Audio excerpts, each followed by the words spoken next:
この美しい世界が見えますか？でもこれは仮初めの姿。そう、ここは滅びゆく世界なのです。どうか皆さん、私の世界を助けてください。力を。離れマテリア。ここは俺の世界だ。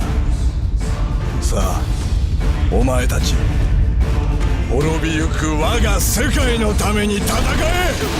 光は我らと共にある。俺自身で決着をつけさせてくれ。みんなでかかれば一瞬だよね。どんな試練も乗り越えてみせる。行くぞ、風の赴くままに。未来のために戦う。星よ、答えを見せろ。俺のそばから離れるな。誰かを助けるのに理由がいるかい？すぐに終わらせてやるからな。出会ったことを後悔させてあげますわ。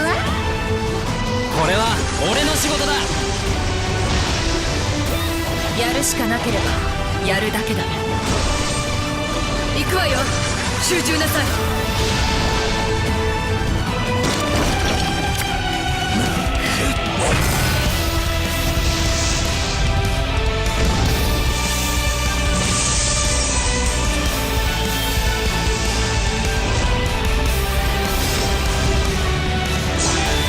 私の記憶に残る戦士の姿。かつて俺に捧げられた戦士の力、共に自由に使うがよい。さあ私の世界へ。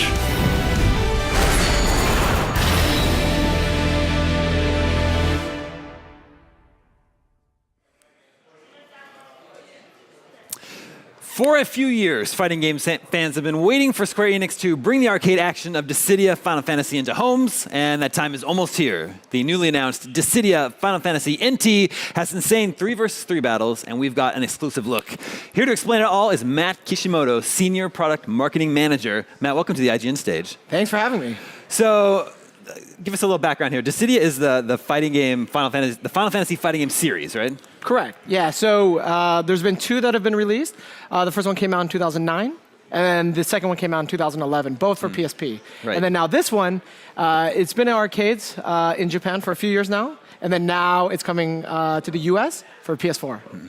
So this is the arcade version that's coming home to home consoles, and the first time the game has been available on home consoles here in the West. Is that right? That's correct.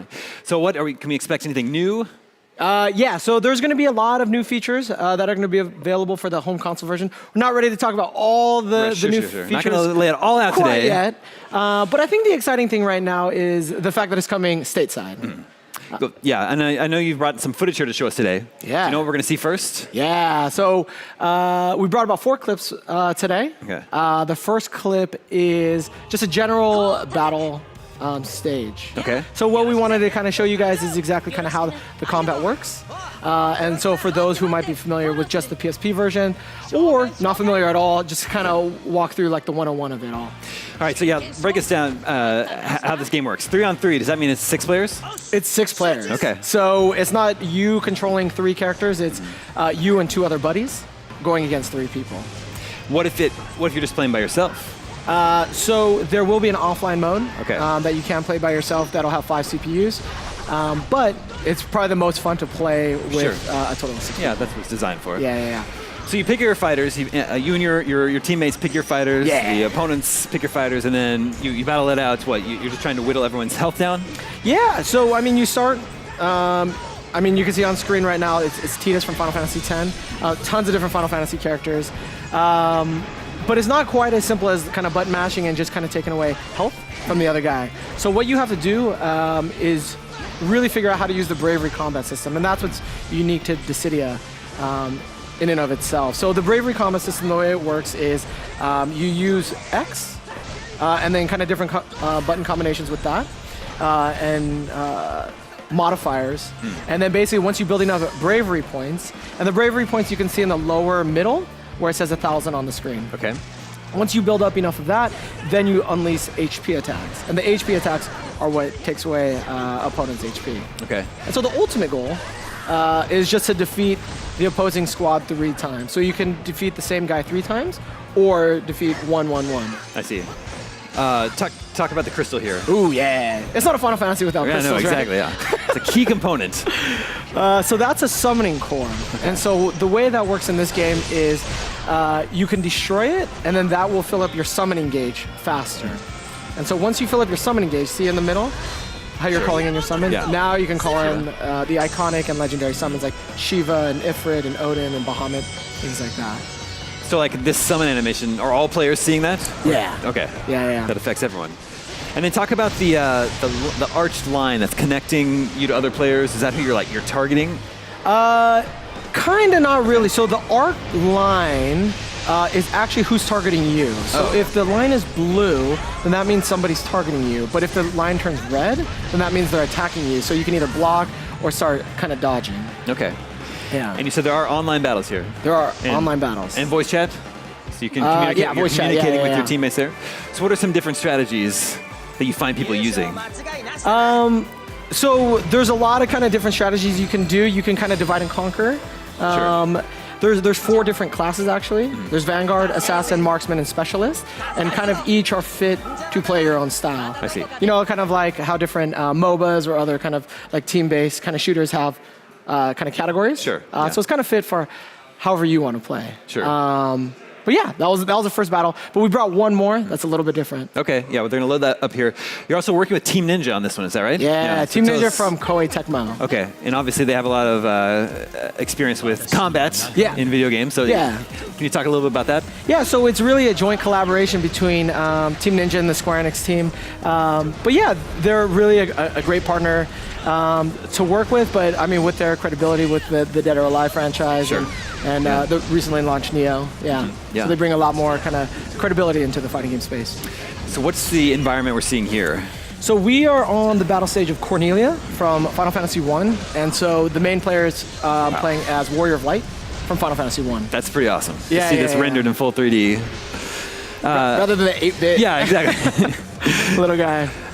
So I know you're not talking about all the full character roster and the environments, but the whole idea of the game is you're pulling in characters from all of Final Fantasy's history, right? And maps and environments, right? Yeah, and that's the exciting thing. So we have characters all the way from Final Fantasy 1 to Final Fantasy 14, and stages kind of from across the legacy as well. But some other things kind of on the UI and HUD that you can kind of take note of. So in the lower left, there's like 3 kind of circles that you see. So what those are your EX skills. And so you can equip different EX skills based on your playstyle, whether they're like regenerative or they provide attack boosts or things like that. So that kind of modifies your kind of gameplay style. I see. Yeah. Can you talk to us about how you go about choosing the characters? Do you try to pick fan favorites? You try to find some lesser-known characters that you think would be really cool in the game? Yeah. So again, I think it really fits your gameplay style on kind of who you want to choose.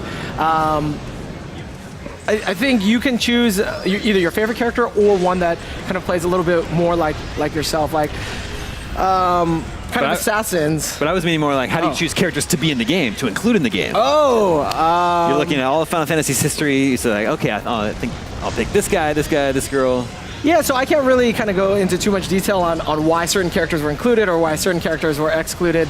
I think, at least for now, there's characters from 1 all the way until 14, and there's at least 1 representative from each. How that specific character it came about, I think that's a much longer story, of which, unfortunately, I'm not able to go into I understand. right now. Sorry about that. It's okay. Yeah. You don't apologize to me. Apologize to them. I know. out Sorry, there. guys. No, it's Sorry. okay. You mentioned those 4 classes, right? Yeah. And so are the characters divided up between those 4 classes? Yeah. Okay. So this is the second of the 4 clips we brought through today. The next 2 will kind of go into kind of the different classes and kind of how they play and stuff like that. All right, we can save that for then. Yeah. If a viewer out there has played the arcade game, are they going to feel right at home here? Are they going to recognize this? They're going to feel familiar? at home. I think some of the button prompts are going to feel a little bit different. Sure. So in Japan, it's on an arcade cabinet, so the button prompts are a little bit different, whereas these ones kind of have the standard PlayStation 4 square, triangle, circle. I see. Yeah. How much content would you say is new from the arcade game, or has been added? It's hard to say, kind of Hard to percentage-wise, quantify, but I would say there is going to be different content that's coming out for the Okay. PS4 version.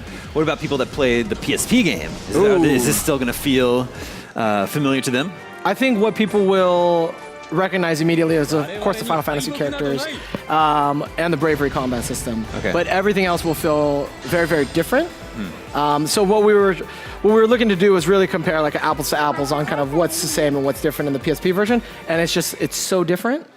Certain things are going to feel familiar, like the Final Fantasy characters and the Bravery combat, but so many things are going to feel different. Sure. And I think the main thing that you're going to immediately recognize is the 3 versus 3 combat. Sure. Yeah. Well, bringing the game to PlayStation 4 opens it up to a whole new audience that maybe never played Dissidia before. So what would you say is the best way to approach this game for them? People that never played Dissidia before.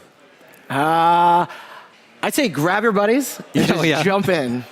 Is there a good character to start with? Who's the best here to like? So I think one of the easiest characters to kind of jump in and play as is actually Cloud Strife. Sure. And that's the first clip we brought today. Yeah. Okay. Is that what we're bringing up next? Is that that's what we got. That was good timing. Good timing.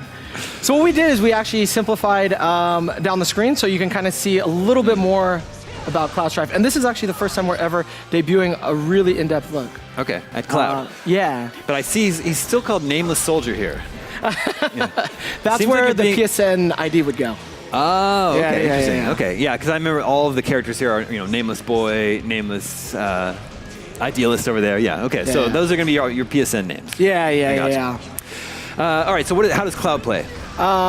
So Cloud is a Vanguard class, and the reason why he's one of the more straightforward characters to play is there's not a lot of tricky things to do, and I'll explain why that is when we show the next character. Okay. So his moveset is pretty straightforward and it's pretty easy to master. What we're showing is kind of his full range of moveset. And this is the next character. This is what I And want to this show you is guys. Lightning. This is Lightning from Yeah. Final Fantasy 13. Yeah. So for those who have played Final Fantasy 13, people will remember the paradigm shift. Sure. So one of the really, really cool things about Dissidia is they're taking certain elements from the original games into this. So if you look right where it says 3616, and right to the left of it, it says Rav. So basically that's taking from the paradigm shift system in Final Fantasy 13, and you can switch between Commando and Ravager. I see. And they brought that back into this game. So basically she has 2 full different move sets. So the Commando set, if people remember from Final Fantasy 13, it's a little bit more melee, it's a little bit more combat focused, and then the Ravager is a little bit more magic and a little bit more range focused. Sure. So it's pretty cool, and that's why Lightning becomes a little bit more of a challenging character to play as. I see. Because it's 2 completely different movesets. Yeah. To kind of master and figure out. It starts to give you a look at the depth of combat that's available here. in Yeah, this game. absolutely. So you were mentioning earlier that if you're playing solo, there's a single player mode. So Yeah. I guess that means that if you're playing online, you have to have 3 players. Or it'll auto match you. The with auto people. match, yeah. I wondered if you could speak to the online system, like how it works, finding games, matchmaking. We're not quite ready to go into exactly all of the different kind of gameplay modes. Okay. I wish I could go into every single one. But The game is just announced, so I understand you have to hold some stuff back for later. Who are we seeing here? Who is Cloud facing against? so we wanted to bring a different look at Cloud. So this is his outfit from Final Fantasy VII Advent Children. Cool. Have you seen it? The movie It's back been in a the day? while. It's been a while. Yeah. But what's cool, the reason why we wanted to bring this through is we wanted to show that there are different outfits and different weapons and stuff like that. Are these just cosmetic? Just like, are they stuff that you unlock as you play the game and they just change the way your character looks? Yeah, they're just cosmetic. Okay. Yeah. Got you. All right, so what's this environment we're fighting in now? So we are in Midgar from Final Fantasy VII. Right. So one of the cool things is every map's a little bit different. So this one has a little bit of verticality. You can kind of see the different platforms and stuff like that. One thing, I don't know if you noticed it, but there is a finite arena that you fight in. And so you can actually pin characters against the wall. Okay. And then do a quick juggle. Interesting. So certain characters, depending on the class, see he got pinned right there. Certain characters can kind of pin and then do another juggle after that. Are the environments reactive or destructible? Can you use the environments as a tactic at all? You can, they can be very strategic in terms of the verticality, because some will be very flat, so you can't really hide anywhere. But something like this, you can kind of hide behind barriers and then kind of hop over and then do quick sneak attacks. Especially with the 3-on-3, you just always have to watch your back and see who's targeting you. Yeah, so exactly. it gets wild. But it looks like this is one-on-one. Is this just for demo purposes? This is just for demo purposes. Okay, This gotcha. is just what we brought for you guys today. Okay, well, this is something very special then. Yeah, just for you guys. Yeah. For you guys.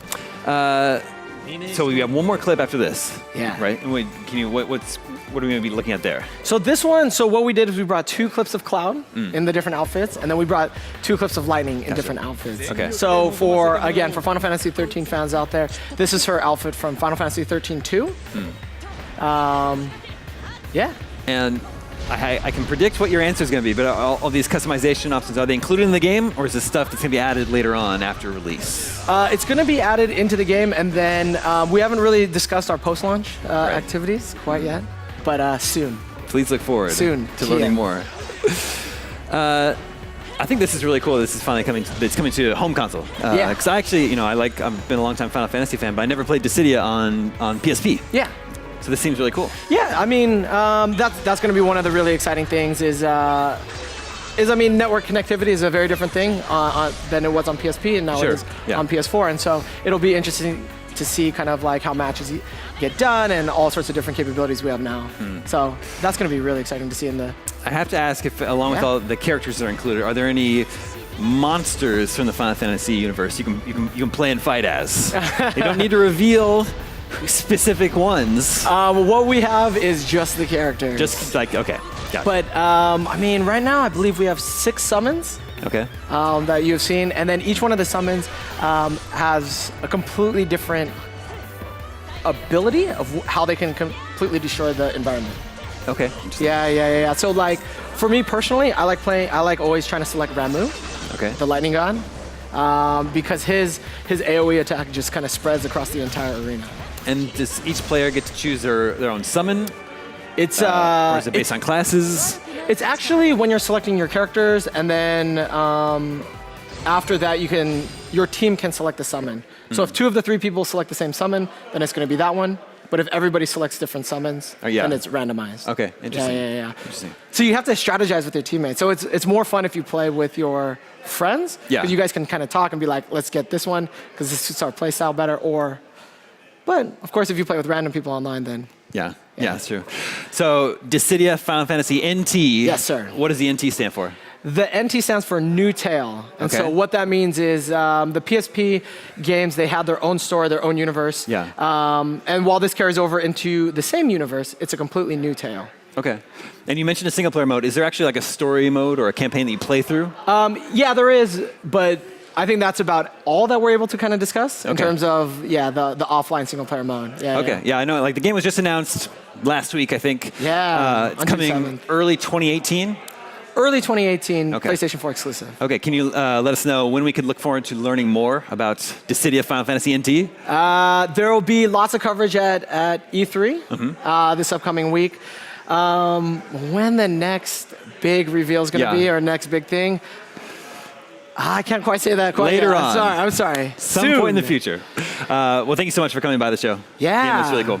As always, for all the latest E3 news, exclusive interviews, demos, and much more, head over to IGN.com/E3. Stay with us. IGN Live continues in just a second.